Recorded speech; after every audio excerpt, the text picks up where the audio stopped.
The night shift at the Nevada Space Monitoring Station was usually quiet. Most operators spent their time watching endless streams of data from deep space, looking for any signs of unusual activity. Tonight was different. Tom Baker sat up straight in his chair, his coffee forgotten as he stared at the readings on his screen. The signal was unlike anything he had seen before. It pulsed with a regular pattern that couldn't be natural, and it was coming from somewhere just beyond Pluto's orbit. "Dr. Walker," Tom called out, his voice echoing through the quiet control room. "You need to see this." James Walker had been working at the station for 15 years. As Earth's leading expert in potential alien communications, he had investigated hundreds of promising signals. All of them had turned out to be either natural phenomena or human-made satellites. But when he looked at Tom's screen, his hands began to shake. "Call the director," he said quietly. "Wake her up if you have to." Within an hour, the control room was packed with scientists and military officials. The signal was growing stronger, and now they could see it wasn't just random data. It was a message. Dr. Walker worked frantically at his computer, running the alien patterns through every decoding program they had. "It's not just a signal," he announced after 3 hours of work. "It's a distress call." The room fell silent. Director Mary Wilson stepped forward, her face grave. "Can you translate it?" Dr. Walker nodded slowly. "They call themselves the Stellar Exodus. They're refugees, 300 ships carrying millions of their people, stranded in the Kuiper Belt." He projected the translated message onto the main screen. "To any civilization receiving this message, we need help. Our fleet escaped our dying star system, but our faster-than-light drives were damaged passing through an unknown radiation field. We carry millions of civilians, including many children. Our power systems are failing. We have less than 3 months before life support fails. Please, we have nowhere else to turn." The control room erupted in shocked whispers. Director Wilson raised her hand for silence. "How advanced is their technology?" she asked. "Very," Dr. Walker replied, studying the data. "Their ships use technology we can barely understand. But something out there damaged their systems beyond repair. They're stuck with no way to move their ships." "If they're so advanced," Tom asked, "why can't they fix it themselves?" Dr. Walker smiled for the first time that night. "That's the interesting part. Their message specifically mentions hoping to find a civilization that still remembers how to work with primitive technology. Their systems are too advanced, too automated. They need people who know how to fix things the old-fashioned way." Director Wilson picked up her phone. "I'm calling the president. We're going to need every engineer, every space agency, every resource we can get our hands on." She paused, looking around the room. "Ladies and gentlemen, humanity just got its first chance to prove itself to the galaxy. Let's not waste it." The news spread quickly. Within days, the whole world knew about the stranded alien fleet. Scientists and engineers from every country volunteered to help. Space agencies worldwide began preparing their ships and equipment. Dr. Walker spent those days sending messages back and forth with the aliens, learning more about their situation. The aliens had fled their home system when their star began to die unexpectedly. Their advanced ships had carried them across countless light years, until a strange radiation field had rendered their main drives useless. "They're scared," he told Director Wilson one evening, looking at the latest message. "They built their civilization on automatic systems and artificial intelligence. Now those systems have failed, and they don't know how to work without them." Wilson nodded thoughtfully. "Then it's a good thing they found us. Humans might not have the most advanced technology in the galaxy, but we sure know how to improvise." As the sun rose over the Nevada desert, the Space Monitoring Station buzzed with activity. Humanity was about to attempt its greatest rescue mission, armed with nothing but determination and what the aliens considered outdated technology. The race against time had begun. The Earth ship Hope floated through the darkness of space, its engines humming quietly. Captain Anna Reed stood at the bridge window, watching the stars. After 3 weeks of travel, they were finally approaching the alien fleet's position in the Kuiper Belt. "Contact in 30 minutes, announced John Miller, the ship's pilot. His hands moved steadily over the controls. The Hope was Earth's newest space vessel, but compared to alien ships, it probably looked like an ancient steamboat. The radio crackled. "Captain Reed," called Dr. Walker's voice from Earth. "The aliens are sending new coordinates. Their closest ship will meet you halfway." Anna took a deep breath. She led a team of 20 people, engineers, doctors, and scientists. They were humanity's first ambassadors to an alien civilization, chosen not for their advanced technology, but for their practical skills. "There," shouted Robert Green from the radar station. "Something big is moving toward us." The alien ship appeared first as a bright dot, then grew larger. When it came into full view, everyone on the bridge gasped. It was beautiful. A massive silver vessel that seemed to flow like liquid metal. But even from a distance, they could see that parts of it were dark and lifeless. "They're hailing us," said Lisa Wright, the communications officer. "Using our own radio frequencies, they've adapted to our technology." The main screen lit up, and the humans saw their first alien. It looked almost like a tall human made of blue crystal, with gentle light pulsing inside its body. When it spoke, its words were translated by Dr. Walker's program. "Greetings, humans of Earth. I am First Guide Bright Crystal. We are grateful for your response to our call." Anna stepped forward. "We're here to help. Can you tell us more about your situation?" The aliens' light patterns changed, showing what seemed to be sadness. "Our story is tragic. Our star began to die without warning. We had minutes to evacuate millions of our people. The ships you see were never meant to carry so many for so long." The alien continued. "We fled through space using our quantum drives, but we passed through a strange energy field. Our advanced systems failed. We can't restart them. Now we drift, using the last of our power to keep our people alive." "How many ships?" asked Bill Cooper, the chief engineer who had been studying the alien vessel's design. 312 ships, replied Bright Crystal, carrying 4 million people. Many are in sleep chambers to conserve power, but even those will fail soon. Bill nodded slowly. "Those smooth sections of your ship, they're meant to generate power from starlight, aren't they? But they're not working." The alien's lights flickered in surprise. "Yes. How did you know?" "Because we tried similar systems on Earth," Bill said. "They were too delicate. One solar flare, and the whole thing would stop working. That's why we still use simpler backup systems." Anna watched as Bill and Bright Crystal began discussing technical details. The alien seemed amazed by how quickly the human engineer could understand their problems. "Your people still understand the basic principles of space travel," Bright Crystal said. We lost that knowledge. Our computers handled everything. When they failed, we had no way to fix them." Over the next few hours, the humans were allowed to dock with the alien ship. As they walked through its crystal corridors, they saw both the beauty and the danger of over-automation. Every system was connected, which meant every system had failed together. "Look at this," Bill said, pointing to a dark panel. "They don't even have manual controls. Everything depends on their quantum computers." The aliens watched with interest as the humans examined their ship. More of them had gathered, their crystal bodies glowing with different colors. They looked like living gems, beautiful but worried. "Can you help us?" asked a smaller alien, its voice translated as a child's. Anna looked at her team. They all nodded. "Yes," she said firmly.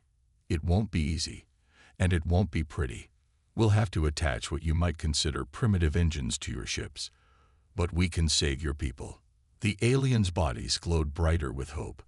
They had expected to find a more advanced civilization to rescue them. Instead, they found humans, less advanced but far more adaptable. As Anna's team began their work, She realized this meeting would change both their civilizations forever. Mike Thompson wiped sweat from his forehead as he crawled through another maintenance tunnel. After 2 days on the alien ship, Earth's best engineer had seen enough to understand both the problem and, surprisingly, its solution. "It's like they skipped straight from fire to fusion," he muttered to his tablet, recording his findings. They never developed all the steps in between. The alien ships were marvels of technology, but they had a fatal flaw. Everything was automated, computerized, and connected. When their main systems failed, they had no backups, no manual controls, and no way to make repairs without their advanced tools.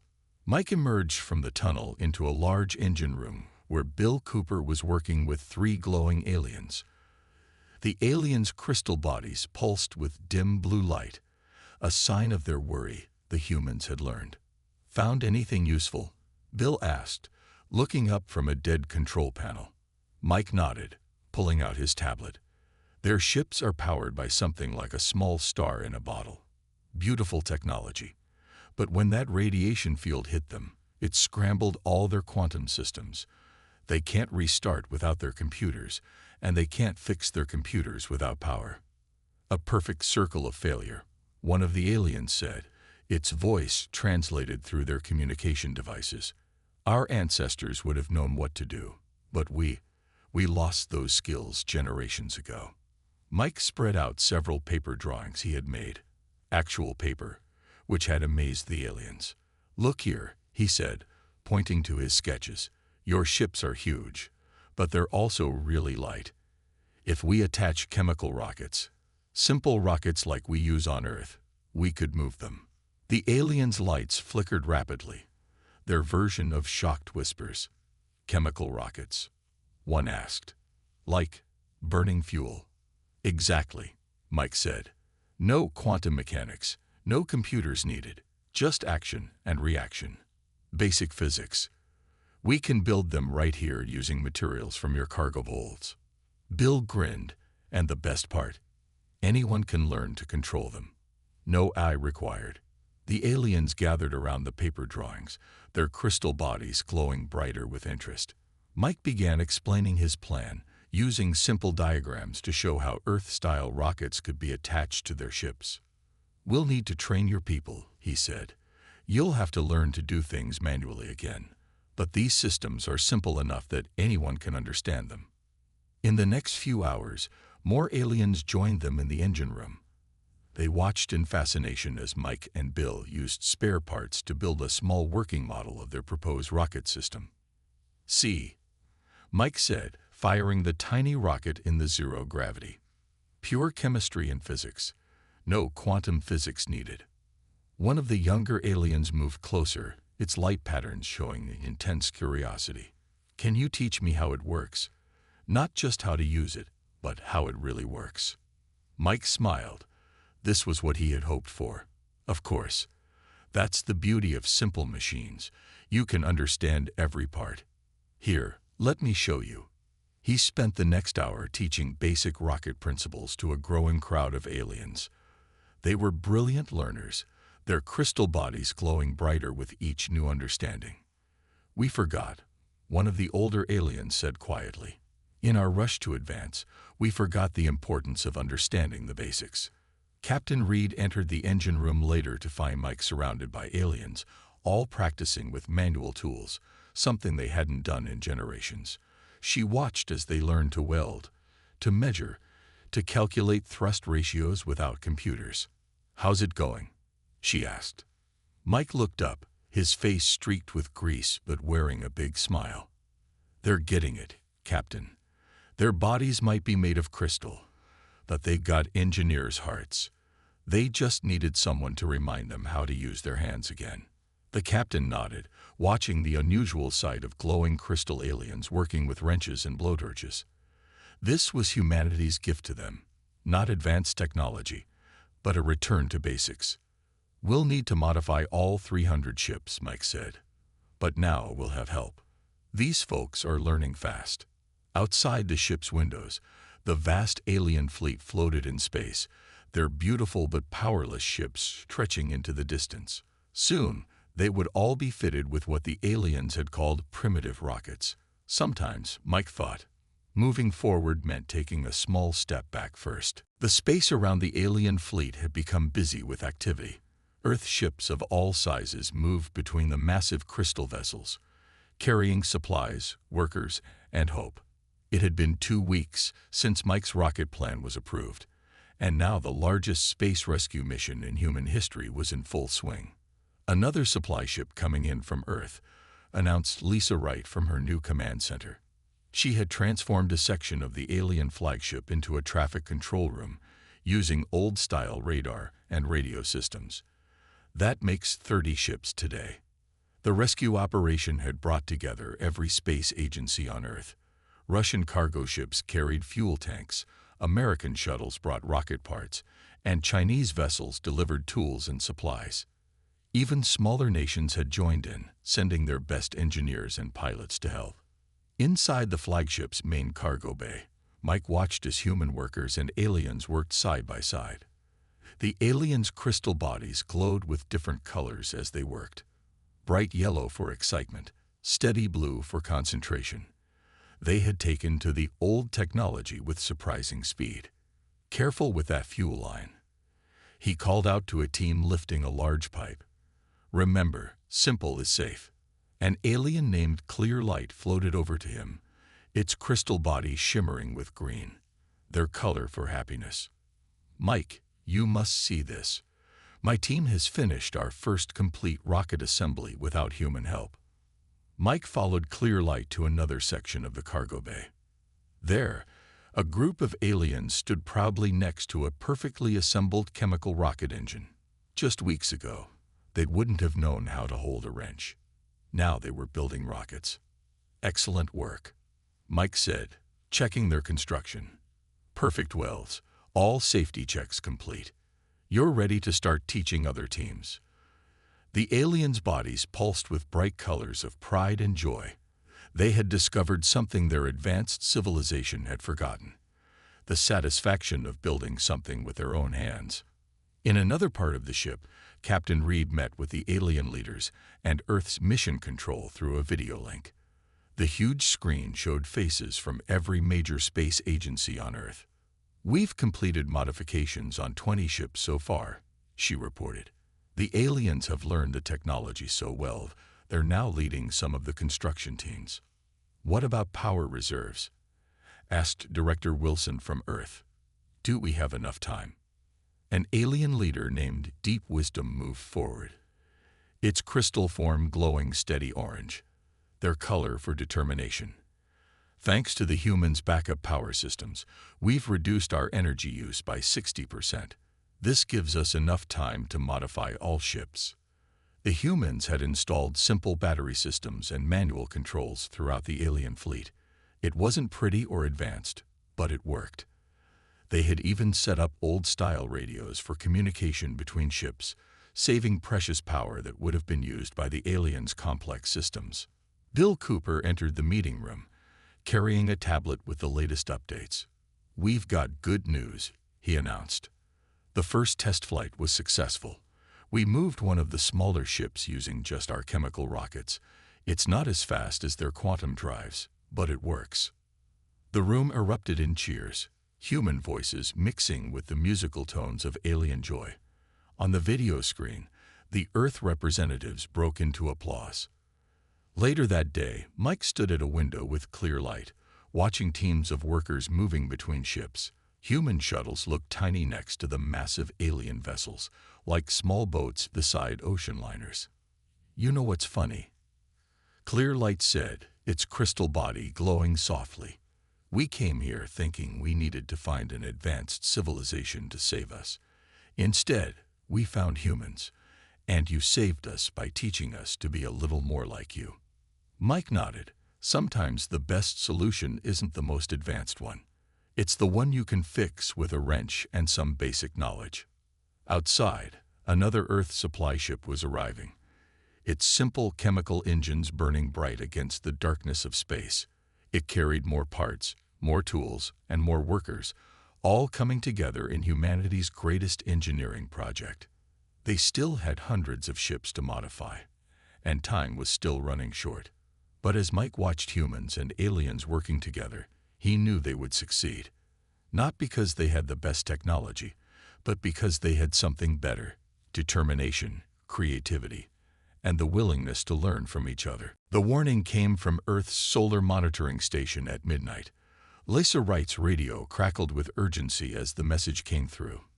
A massive solar flare was heading straight for the fleet. "How long do we have?" Captain Reed asked, rushing to the command center. The room was filled with both humans and aliens, their crystal bodies pulsing with worry-purple lights. 6 hours, Lisa replied, checking the data. "It's one of the biggest flares ever recorded." The timing couldn't have been worse. They had modified half the alien fleet with chemical rockets, but the other half was still vulnerable.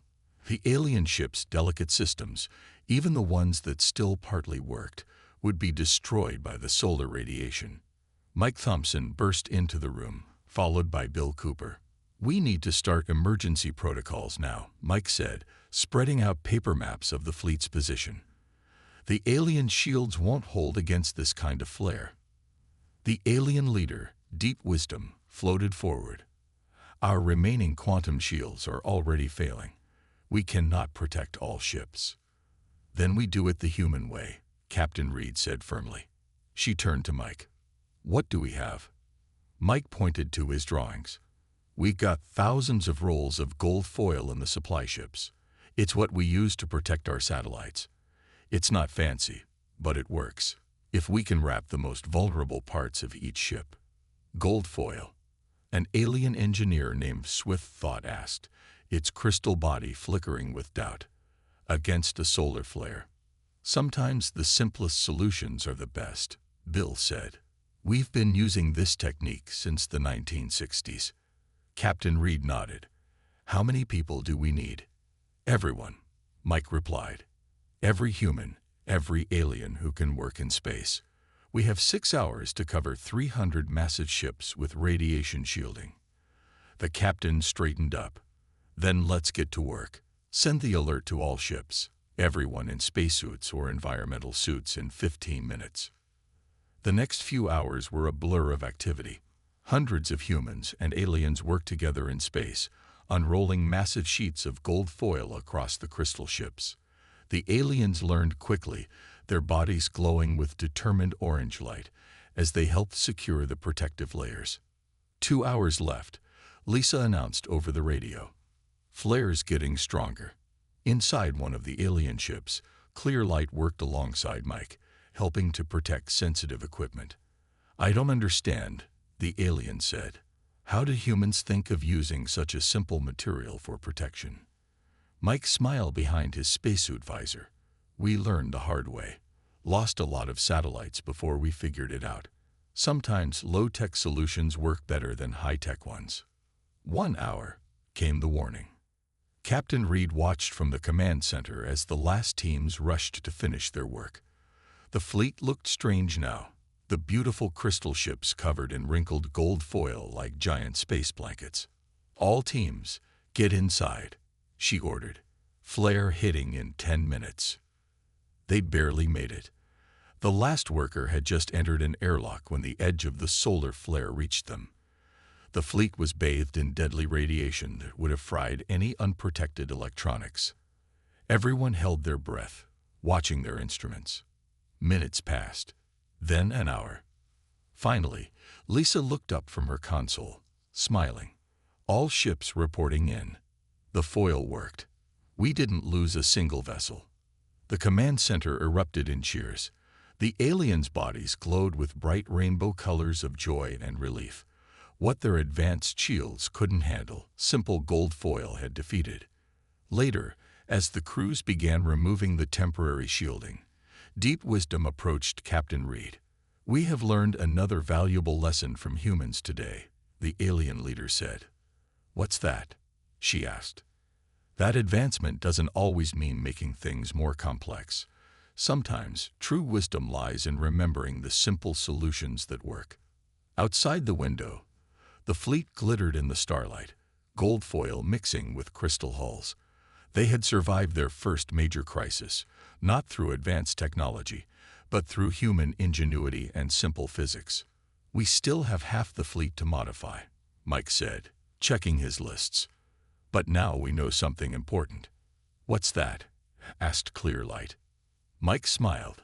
"That humans and aliens working together can handle anything the universe throws at us, even if we have to wrap it in foil first." The day of the Great Push had finally arrived. After 6 weeks of non-stop work, all 312 alien ships had been fitted with human-designed chemical rockets.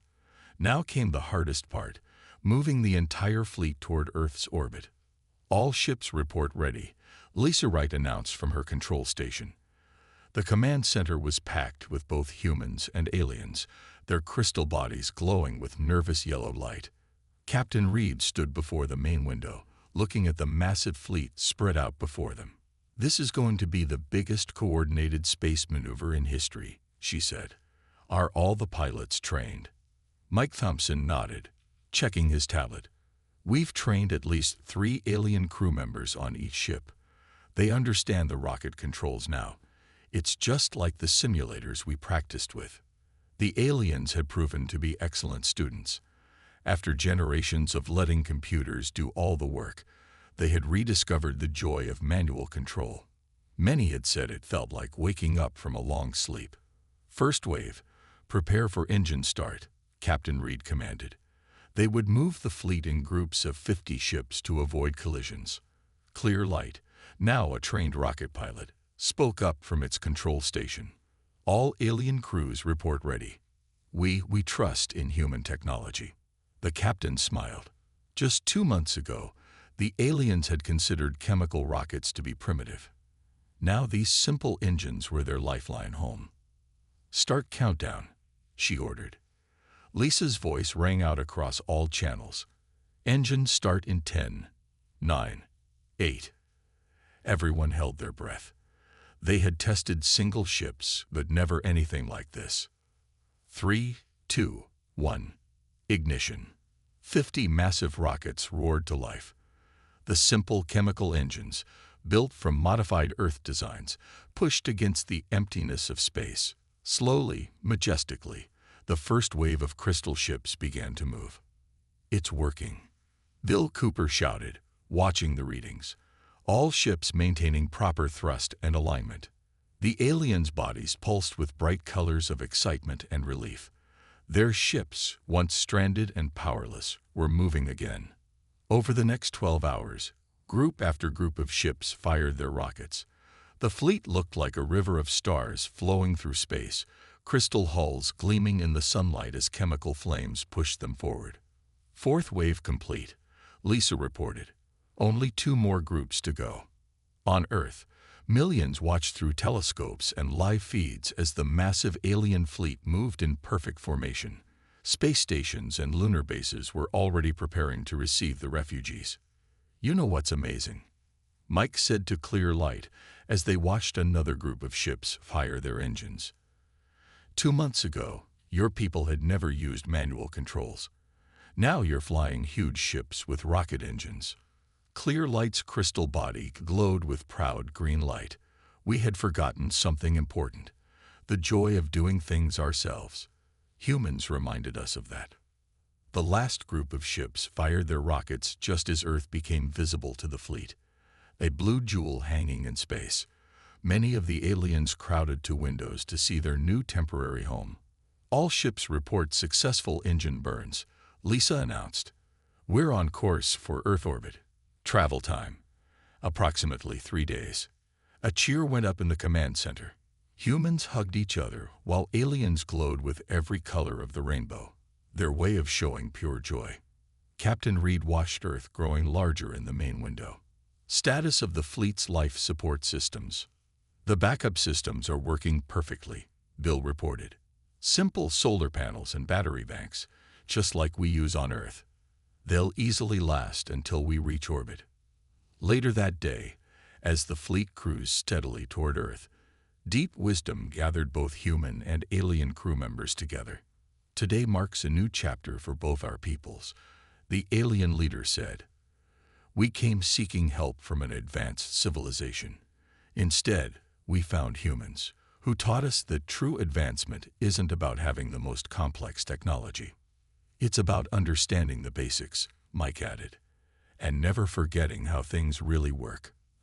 Outside, Earth's moon became visible, a white crescent against the darkness. The fleet of crystal ships, powered by simple rockets, moved steadily toward their new temporary home. It would take time to repair their quantum drives, but nobody was in a hurry anymore. They had learned something more valuable than faster than light travel. They had learned to appreciate the simple solutions that had carried humanity to the stars. 1 year had passed since the Great Rescue. Earth's orbit had become a spectacular sight. Crystal alien ships floating alongside human space stations, their hulls catching sunlight in rainbow patterns.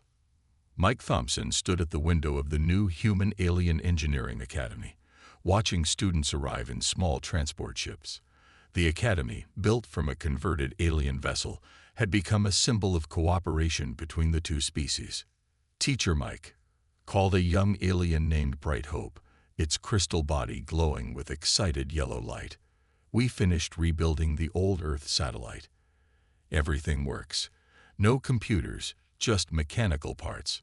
Mike smiled. The alien children had developed a fascinating interest in what they called basic engineering. They spent hours taking apart old machines and rebuilding them, understanding every piece. Well done, he said. Next week, we'll learn about diesel engines.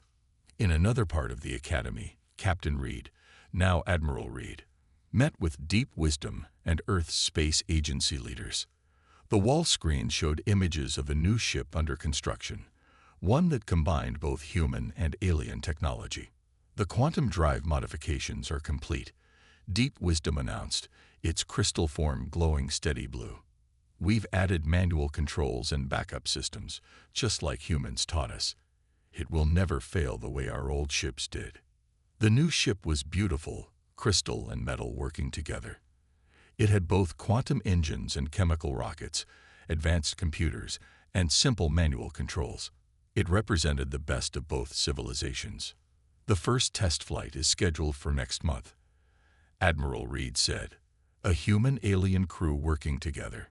Clear Light, now a senior engineer, entered the room carrying a stack of paper drawings.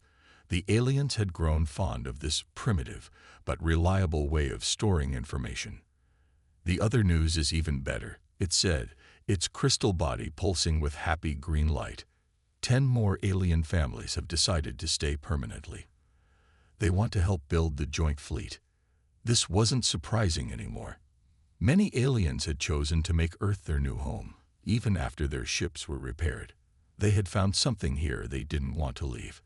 A balance between advancement and understanding. Later that day, Mike visited the Academy's workshop where Bill Cooper was teaching a mixed class of human and alien students. They were building a simple steam engine, understanding the basic principles of power and motion. See, Bill was saying, this is how all engines started. Understanding this helps you understand everything that came after. The alien students watched in fascination as steam powered the small piston. Their bodies glowed with different colors as they learned. Blue for concentration, yellow for excitement, green for understanding. We're planning something special, one of the alien students told Mike. We're going to build a museum of engineering. Everything from steam engines to quantum drives, showing how it all connects. In orbit high above them, work continued on the joint fleet. Each new ship carried the best of both worlds.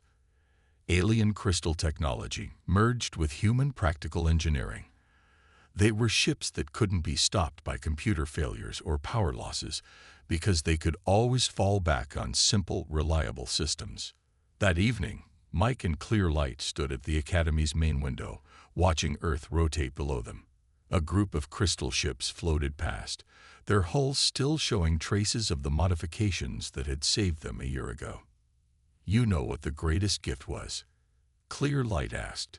Not the rescue itself, but what humans taught us. We had advanced so far that we forgot our foundations.